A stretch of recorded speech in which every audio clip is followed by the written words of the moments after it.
Neemias, capítulo 2. Nós vamos fazer a leitura do versículo 11 ao versículo 20. Amém? Vamos dar continuidade à sequência de exposições no livro de Neemias. Algumas informações adicionais. Nós temos aí, antes de Neemias, o livro de Esdras, né? Tanto Esdras como Neemias, eles têm como tema central a reconstrução de Jerusalém.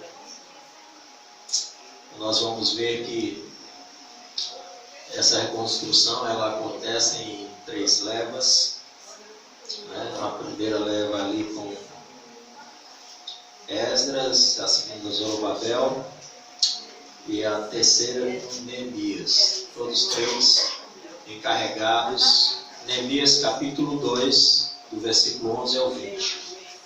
Neemias capítulo 2, do versículo 11 ao 20.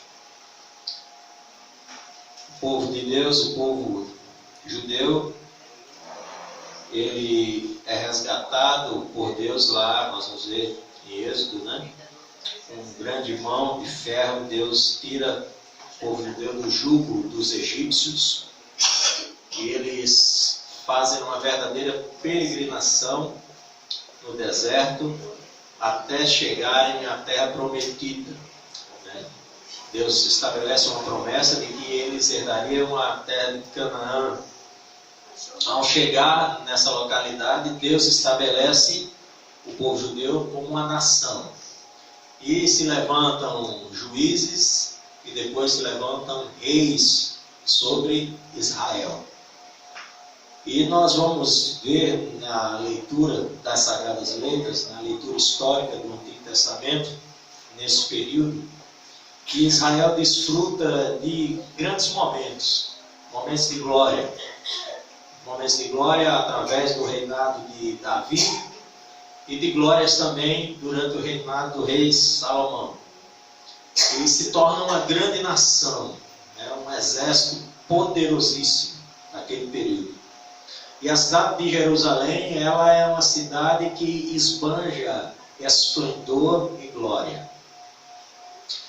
Mas antes de Deus estabelecer o povo na sua terra, estabelecer o povo judeu como nação, Deus ele faz promessas e faz advertências.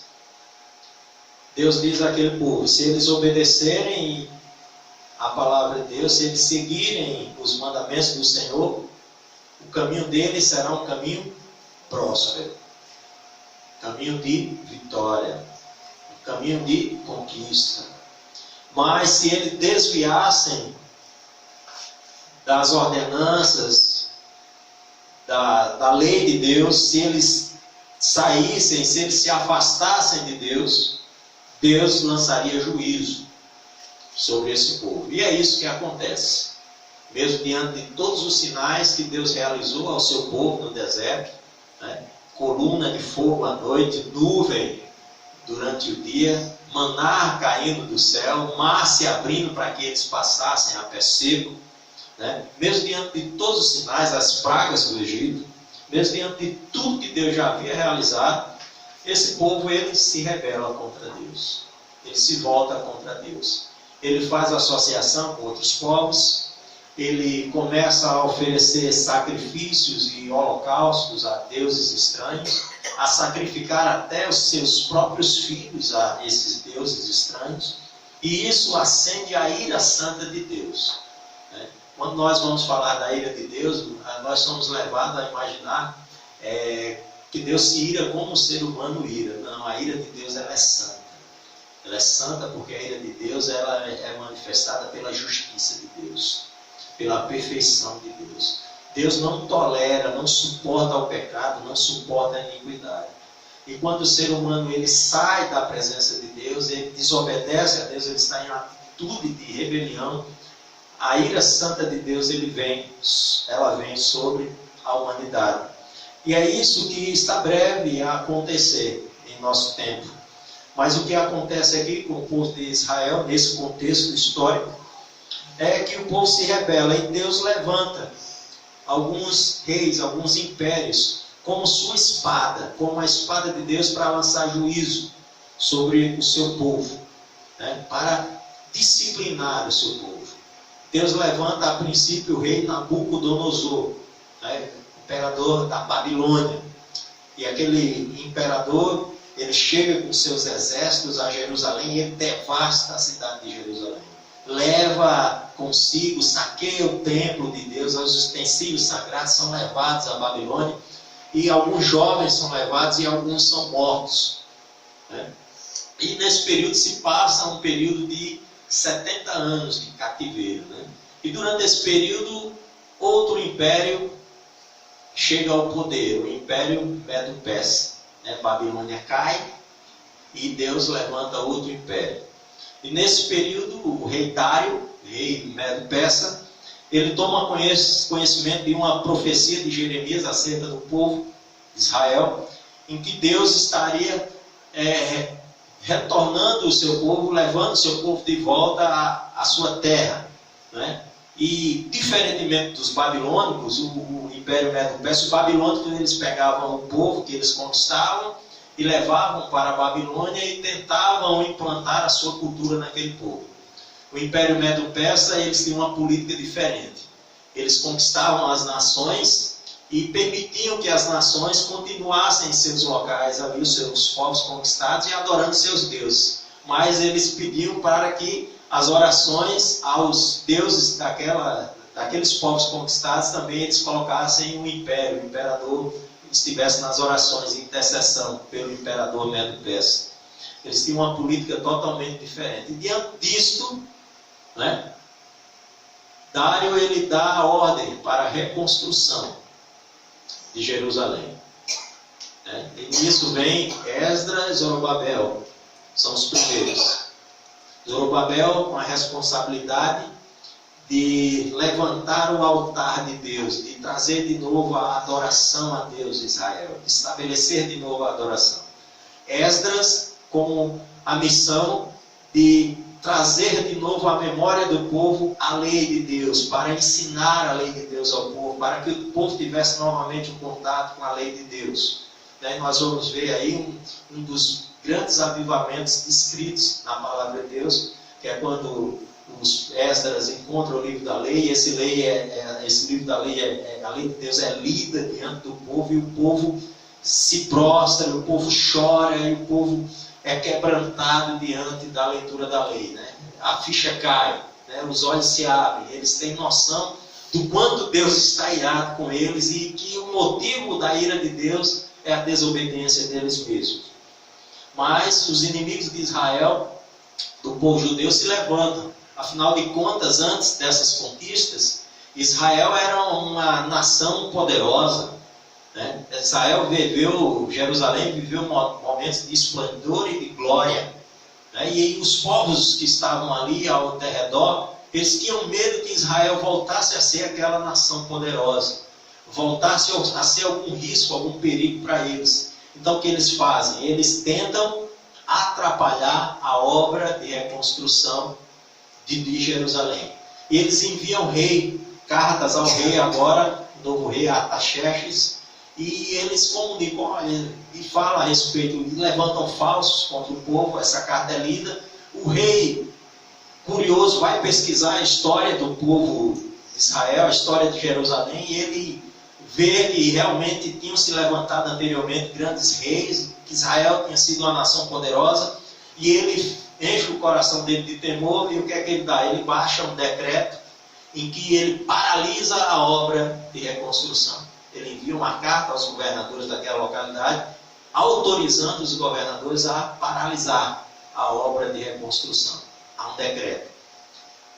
Nessa altura, a reconstrução da cidade, a reconstrução dos muros, estava de vento em polvo.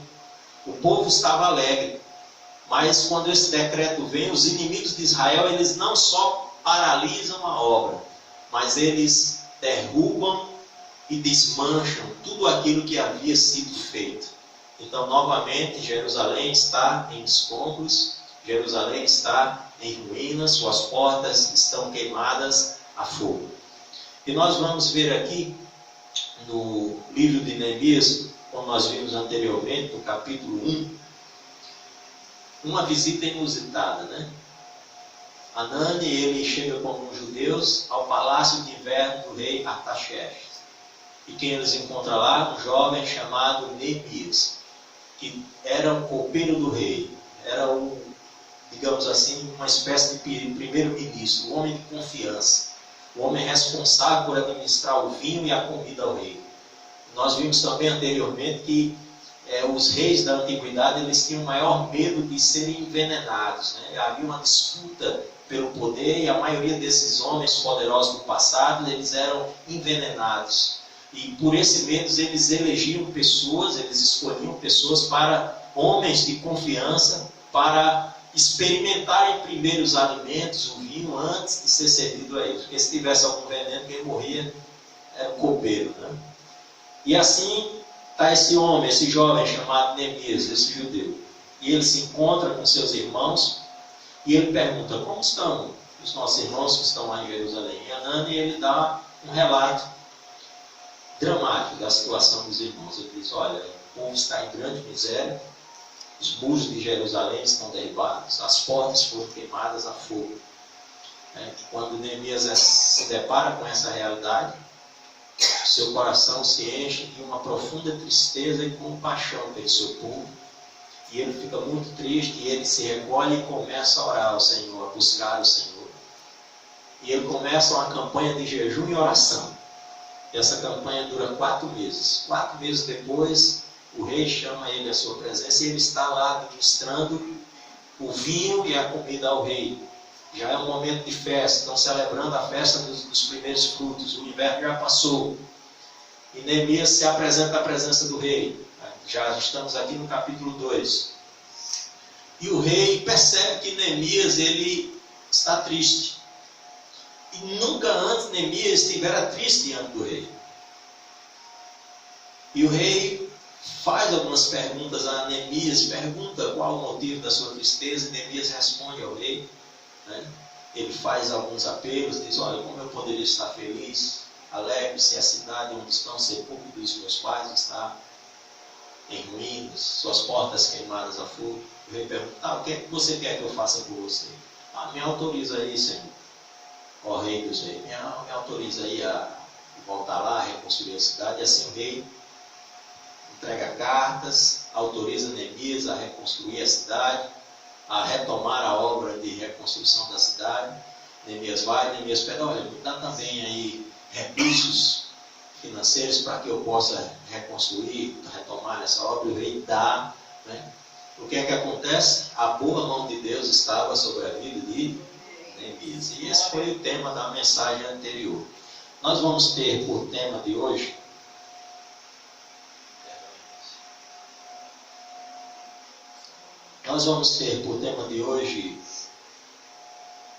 o seguinte: seja um encorajador. Amém? Amém. Seja um encorajador. Nós vivemos em uma sociedade, irmãos, muito competitiva e muito focada em si mesmo, muito individual. E vivemos nessa disputa. Nós vamos encontrar, muito dificilmente nós vamos encontrar pessoas que possam encorajar outras a prosseguir e a conquistar sonhos.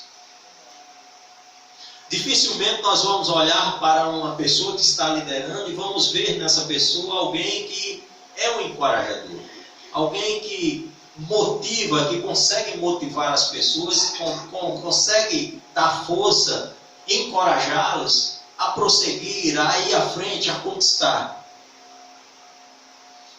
E a nossa expectativa na mensagem de hoje é que você saia daqui, eu e você, que nós possamos sair daqui como verdadeiros encorajadores. Amém? Amém. Vamos fazer essa leitura atentamente. Vamos ficar de pé mais uma vez em reverência à palavra de Deus. Vamos fazer essa leitura a partir do versículo 11. Diz assim a palavra do Senhor: Cheguei a Jerusalém, onde estive 3 dias. Então, à noite, me levantei. E uns poucos homens comigo, levantei e uns poucos homens comigo. Não declarei a ninguém o que Deus me pusera no coração para eu fazer em Jerusalém. Não havia comigo animal algum, senão o que eu montava. De noite saí pela porta do vale, para o lado da fonte do dragão, e para a porta do monturo, e contemplei os muros de Jerusalém, e que estavam assolados, cujas portas tinham sido consumidas pelo fogo. Passei à porta da fonte e ao açude do rei, mas não havia lugar por onde passar o animal que eu montava. Subi à noite pelo ribeiro e contemplei ainda os muros. Voltei, entrei pela porta do vale e tornei para casa.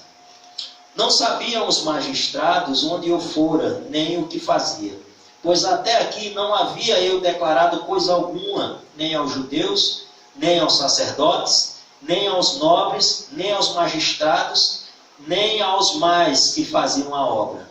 Então lhes disse: estais vendo a miséria em que estamos? Jerusalém assolada e suas portas queimadas.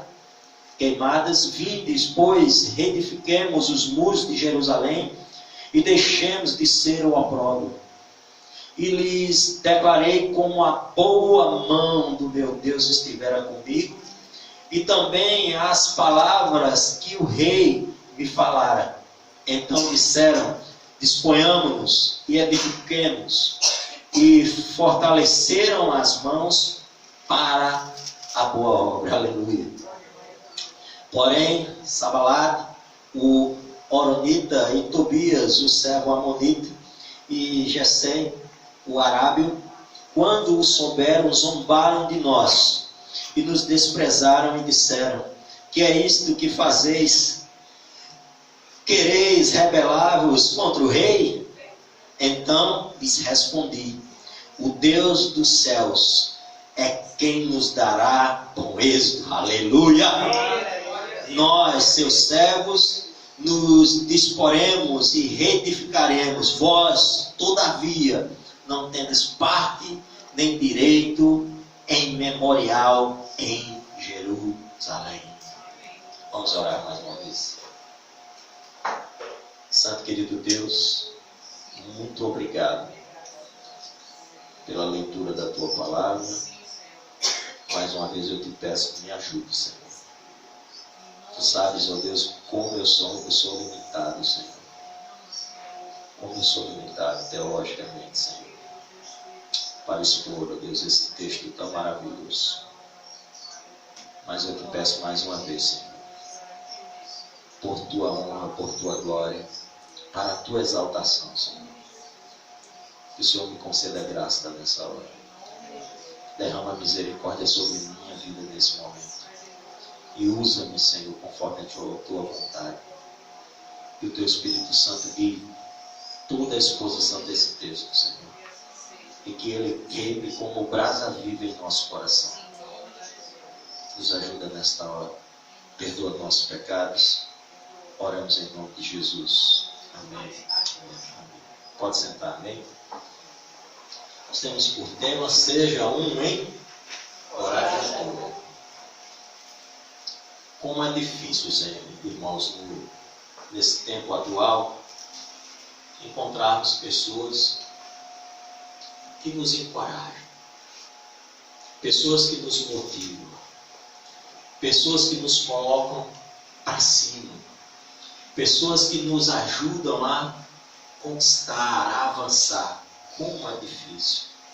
Como é difícil nos dias de hoje olhar para alguém que lidera, que está exercendo uma liderança, e enxergar nessa pessoa alguém que naturalmente nos motiva a prosseguir. O livro de Neemias, ele é um manual extraordinário, irmãos. É o melhor manual de curso de liderança que você pode dispor. Está aqui, o livro de Neemias. Nós vamos ver, antes de entrar de fato nessa breve exposição desse texto, nós vamos ver voltar um pouco e ver algumas características, alguns pontos importantes que tornam Neemias esse líder encorajador, esse líder capaz de motivar, capaz de fazer com que as pessoas ao seu redor tenham o desejo também de avançar, de prosseguir e de conquistar. Primeiro que Neemias, ele é um líder que tem o seu coração cheio de quê? De compaixão. Neemias era copeiro do rei. Estava lá no palácio, era o segundo homem mais importante do império. Tudo que era de luxo, de mordomia, Neemias tinha à sua disposição. Tudo do bom e do melhor, ele tinha à sua disposição. Mas o que é que acontece? Neemias, ele é confrontado com a realidade que o seu povo estava vivendo. Enquanto ele estava bem confortável, numa situação confortável, o povo estava em miséria.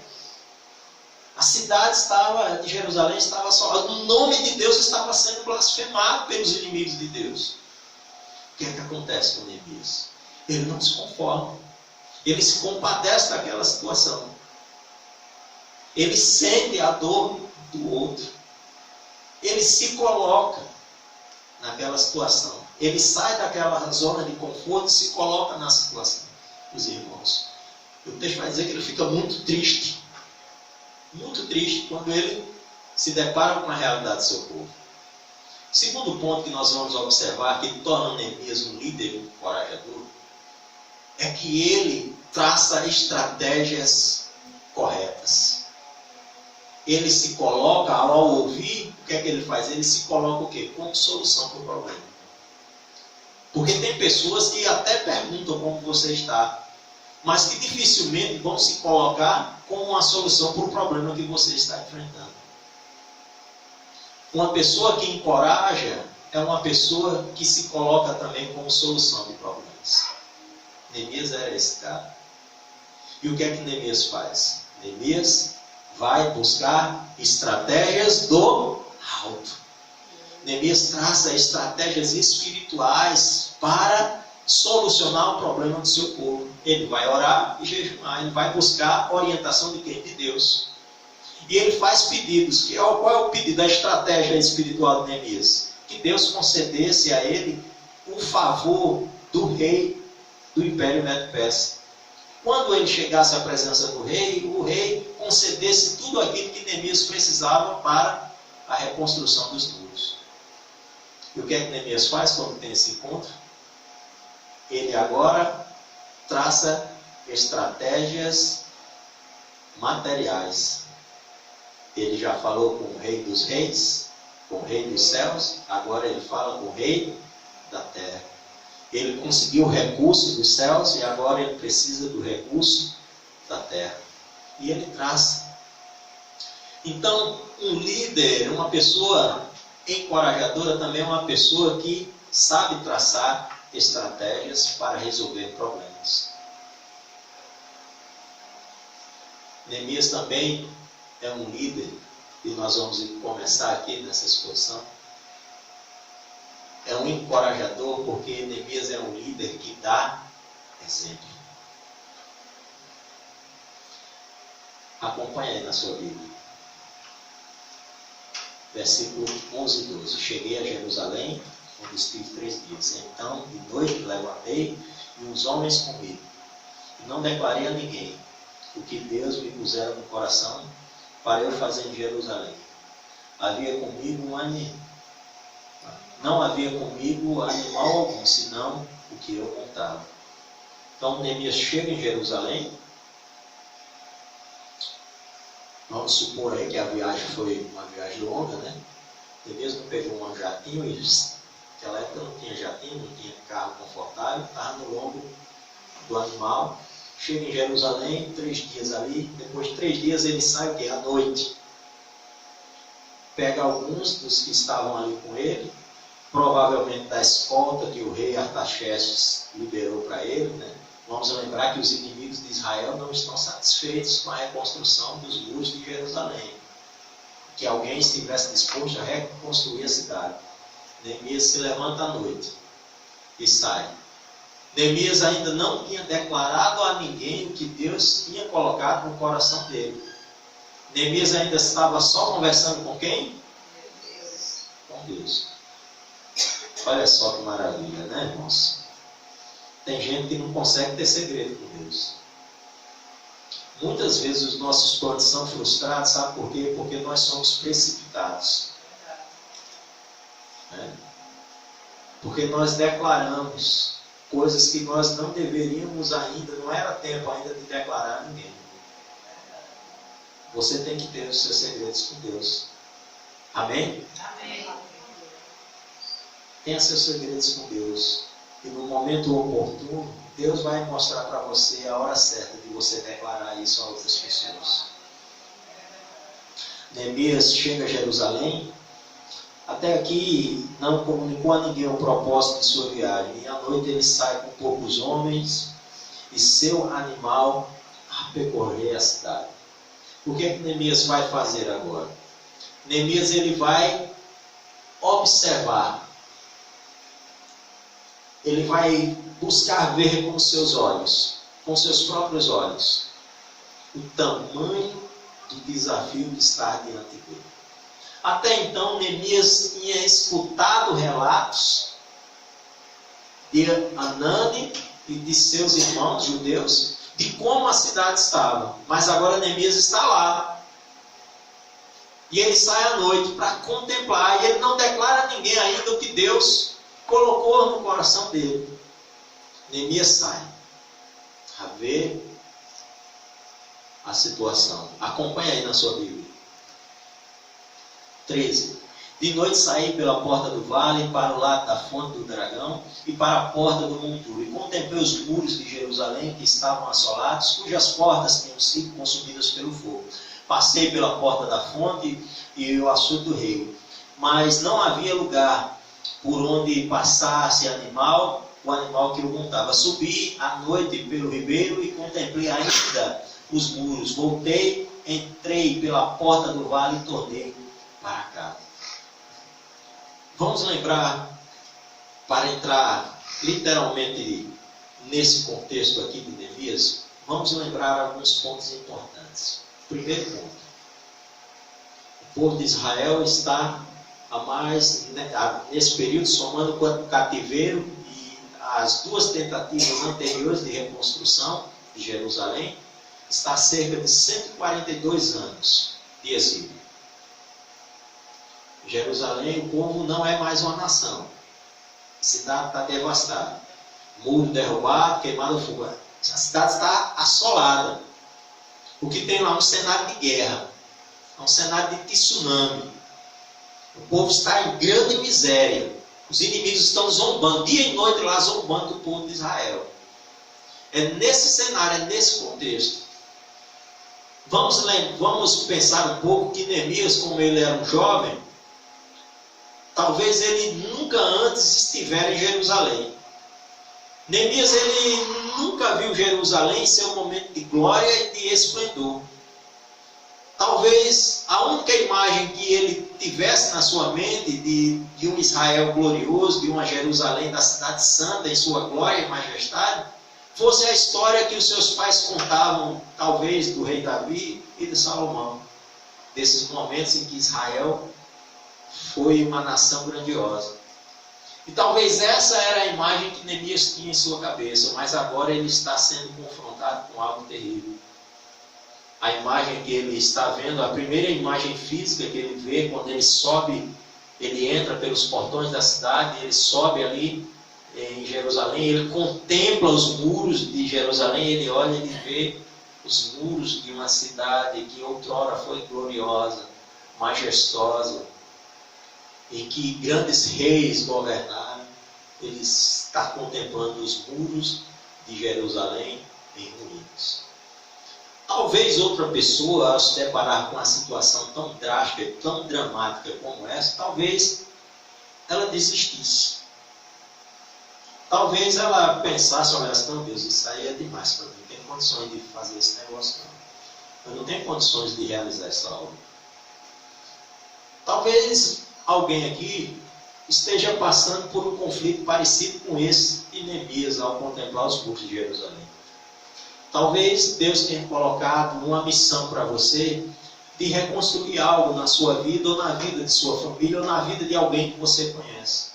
Talvez Deus tenha dado a você uma missão impossível, uma missão de reconstrução.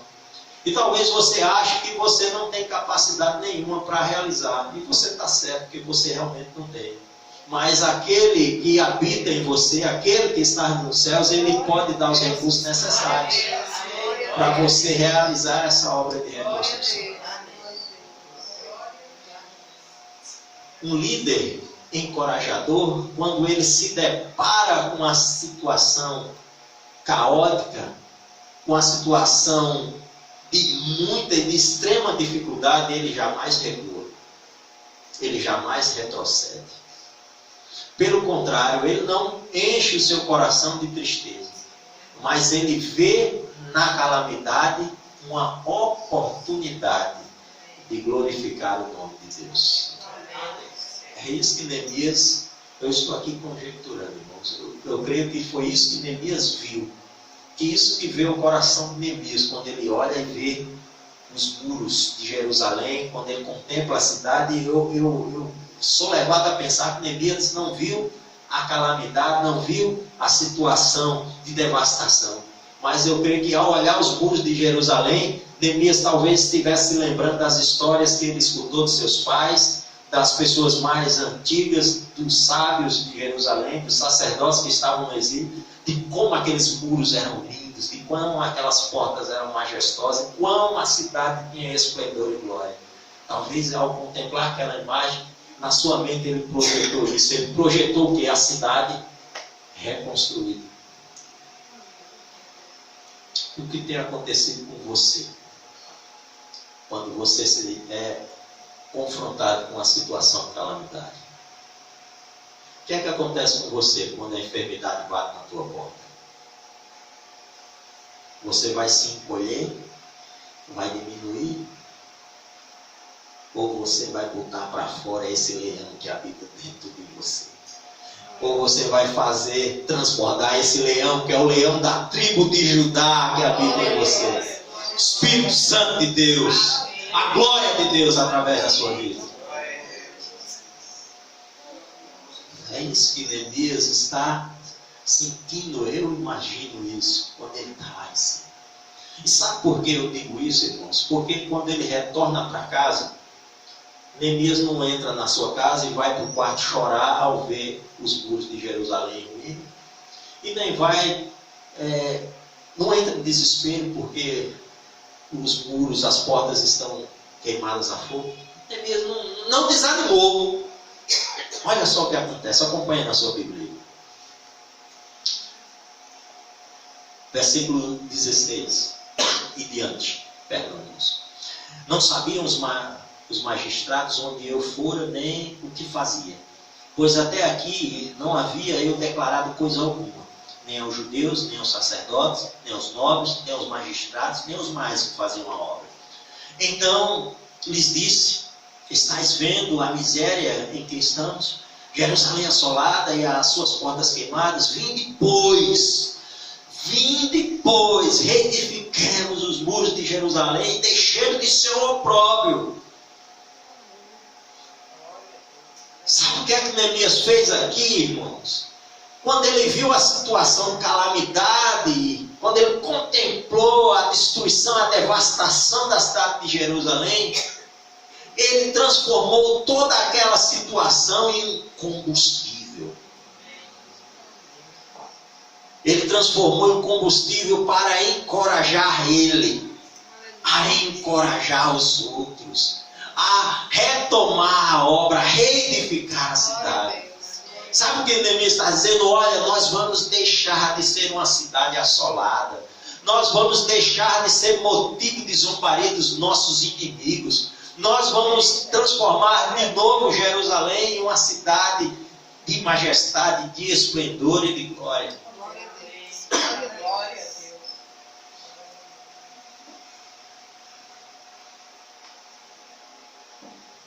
Como você tem enxergado Jerusalém?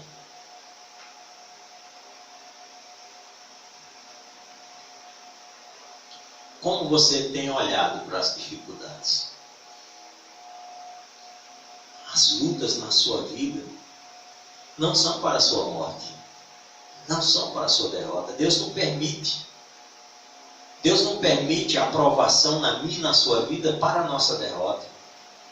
Pelo contrário, Deus está dando a você o privilégio de glorificar o nome do Senhor, de exaltar o nome do Senhor, de mostrar para esse mundo o quanto Deus é grande, como Deus é poderoso, como Deus é maravilhoso.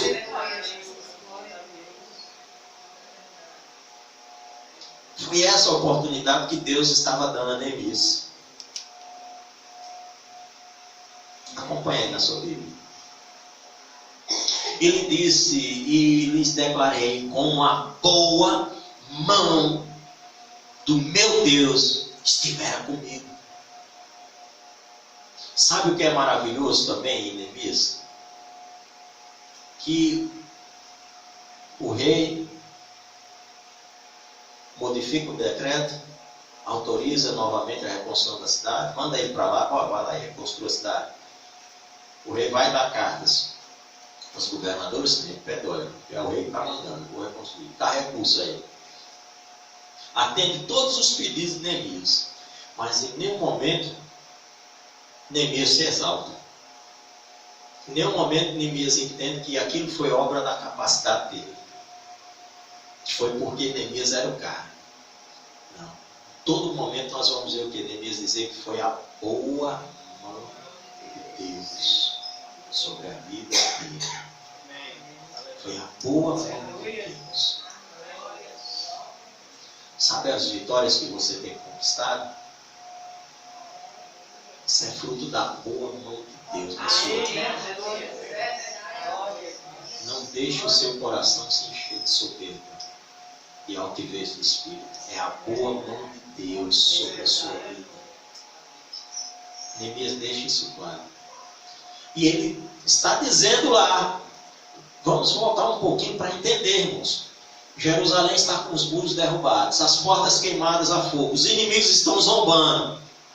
Já se passaram 142 anos de exílio. O povo está em grande miséria. Imagina a motivação que esse povo estava para retomar uma obra de reconstrução. Eles já tinham tido 2 tentativas e foram frustradas.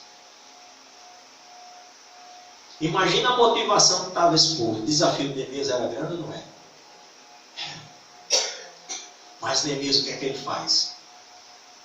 Ele dá exemplo. Ele primeiro, olha só, quando ele vai com o povo toma conhecimento que Neemias fez o quê? Neemias pegou e se levantou de noite, montou no cavalo dele e foi fazer o reconhecimento da área. Está cheio de líder que, quando está numa posição de liderança, manda outro, ó, vai lá, olha como é a situação e vem me dizer. Foi isso que Neemias fez, não.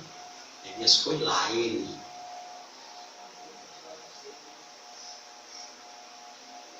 O encorajador é alguém que dá exemplo. É alguém que dá exemplo. Então, quando ele chega lá, o povo já está de medo. Caramba, esse cara ele foi lá, ele arrudeou os muros de noite. Tinha lugar que não dava nem para ele passar com o animal, e ele foi lá, fez a vistoria todinha. E ele agora está diante da gente. Tinha um decreto do rei, e o rei autorizou de novo a reconstrução. Foi Deus que fez isso, Deus está com esse cara. Olha só o que acontece. Continue aí na sua Bíblia. E lhe declarei com uma boa mão que Deus estivera comigo. E também as palavras que o rei me falara. Então disseram: desponhamos e reedifiquemos. E fortaleceram as mãos para a boa obra. Aleluia. Neemias conseguiu mais uma proeza. A boa mão de Deus sobre a vida de Neemias realizou outro grande feito. pegou um povo totalmente desanimado, em miséria, povo ali cabisbaixo, e encorajou aquele povo a retomar a obra de reconstrução. Neemias não deu a ordem. Ao ouvirem o relato de Neemias, o como Deus tinha sido bom com ele, quanto Deus estava abençoando ele naquela missão, foi o povo que declarou: oh, nossa, vamos nos levantar, vamos reedificar a cidade. E o povo retomou espontaneamente a obra de reconstrução de Jerusalém. Isso é o que um encorajador faz. Amém, irmãos? Amém.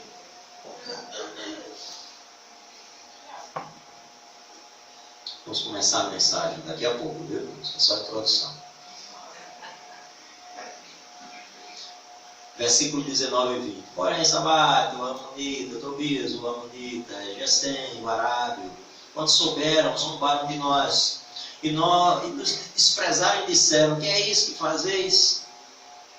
Quereis rebelar-vos contra o rei? Tem gente que acha que quando está realizando a obra de Deus, acha que tudo vai ser a mil maravilha. Acha que todo mundo vai aplaudir. Acha que todo mundo vai facilitar. Neemias teve a vida dele facilitada, não foi? Mas não teve só isso, não. Ele enfrentou também o quê? Oposição. Mas um encorajador, ele não desanima nem diante da oposição. O encorajador, ele transforma a oposição em mais um combustível para alcançar a vitória, para alcançar os propósitos de Deus, para viver e vivenciar aquilo que Deus quer realizar através de sua vida. Olha só o que acontece, irmãos. Então, lhes respondi, Neemias falando: o Deus dos céus é quem nos dará bom êxito. O que é que Neemias está dizendo aqui? Ah, meu irmão, tu acha que eu estou preocupado com o rei Artaxerxes, né? Você acha que eu tenho medo dele, Eu não estou aqui a serviço do rei, não. Eu estou aqui porque o Rei dos Reis ordenou e autorizou a reconstrução dessa cidade. E é Ele quem vai fazer com que isso aconteça. Nós, seus servos, nos disporemos e reedificaremos. Vós, todavia, não tendes partes, nem direito, nem memorial em Jerusalém. Aqui vem uma advertência, meus irmãos. Quem você é? Um encorajador ou um zombador? Você é alguém que vai contribuir para o êxito da obra? Ou vai ser alguém que vai atrapalhar a obra? Sabe o que é bom de ser um encorajador? O seu nome vai estar no memorial de Jerusalém. Amém. Você vai ter parte em Jerusalém. Amém? Um encorajador. Mas aquele que é o opositor, o zombador, ele nem vai ser lembrado. 3 pontos aqui nessa noite, vamos refletir. Primeiro ponto.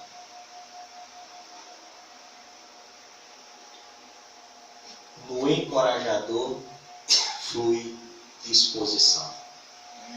Vou repetir de novo. No encorajador flui disposição. O encorajador, irmãos, não é uma pessoa preguiçosa. Não existe encorajador preguiçoso. O encorajador é uma pessoa que sempre está disposta a fazer. É uma pessoa animada. É uma pessoa que tem disponibilidade. É uma pessoa que acorda cedo. É uma pessoa que não tem preguiça de trabalhar. Que não tem preguiça de fazer. Que não tem preguiça de avançar. O encorajador é alguém que não está triste com o trabalho, mas que está feliz e motivado com o trabalho. Porque nele flui disposição. Nós vamos ver isso muito claramente na pessoa de Jesus, irmãos. Quando nós vamos ver a caminhada de Jesus aqui, né, como você vai ler lá os evangelhos, em nenhum momento você vai ver Jesus como uma pessoa indisposta. Sempre Jesus está o quê? Disposto. Jesus está fluindo o quê? Disposição. E Jesus é o maior encorajador que eu conheço. Jesus nos encoraja todo dia o quê? A prosseguir, a avançar, a conquistar, a lutar, a não desistir, a insistir.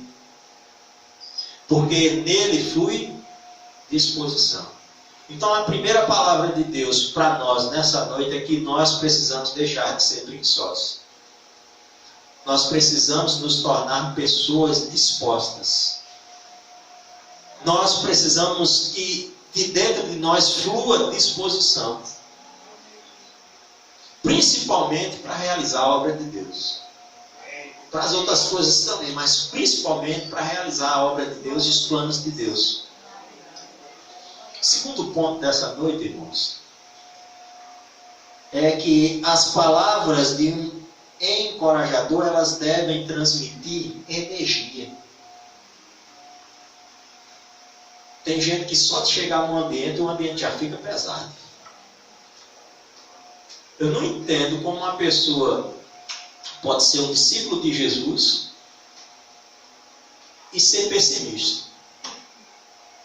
O discípulo de Jesus, ele tem que ser uma pessoa o quê? Otimista. Porque quando você é uma pessoa otimista, você vai, as suas palavras vão transmitir o quê? Energia. Nós somos desafiados a liberar o quê? Bênção sobre a vida das pessoas. A dar palavras o quê? De bênção. Palavras de abençoando. Não declarar palavras de maldição sobre a vida das pessoas.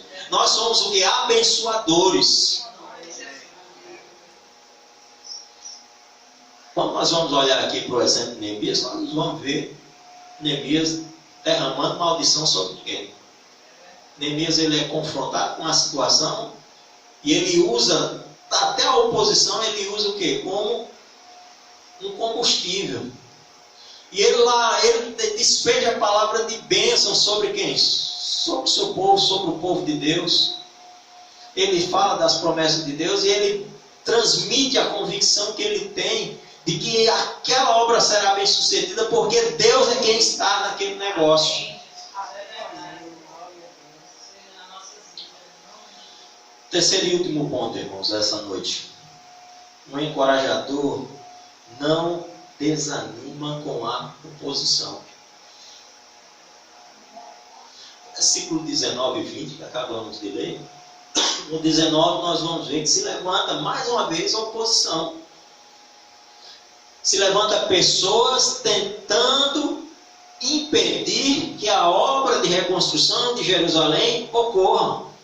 Pessoas que começam a colocar em dúvida. Neemias está nesse momento diante de quem? Do povo. Neemias declarou o que Deus havia feito através da vida dele, como Deus tinha abençoado ele para essa reconstrução. E em seguida, lá no meio daquela situação, tá os opositores. E o que é que eles fazem? Começam a zombar quando eles escutam a declaração de Neemias de como Deus, a boa mão de Deus estava sobre a vida dele para a reconstrução. Eles começam a zombar. Quer dizer que vocês vão ir contra o rei agora? Começam a desafiar, começam a tentar botar para baixo, começam a tentar impedir que o povo retome a coragem para reconstruir os muros de Jerusalém. Mas isso não desanima Neemias. Porque um encorajador não desanima com oposição. O encorajador transforma a oposição em combustível para alcançar a vitória. Amém. Glória a Deus. Glória a Deus. Concluindo, irmãos, um discípulo de Jesus é um encorajador por natureza.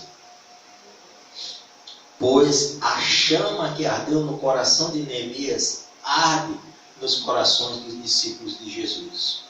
Esta chama é a ação do Espírito Santo que concede coragem, disposição, amor e ousadia para realizarmos obras humanamente impossíveis.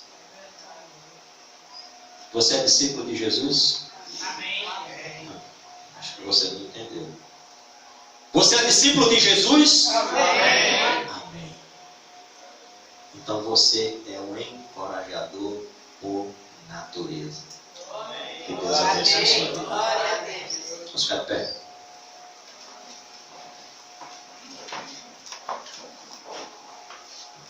Amém. Deus é bom o tempo todo? Deus é bom. Deus é bom, Deus é maravilhoso. Irmãos, alguns avisos bem rapidinho.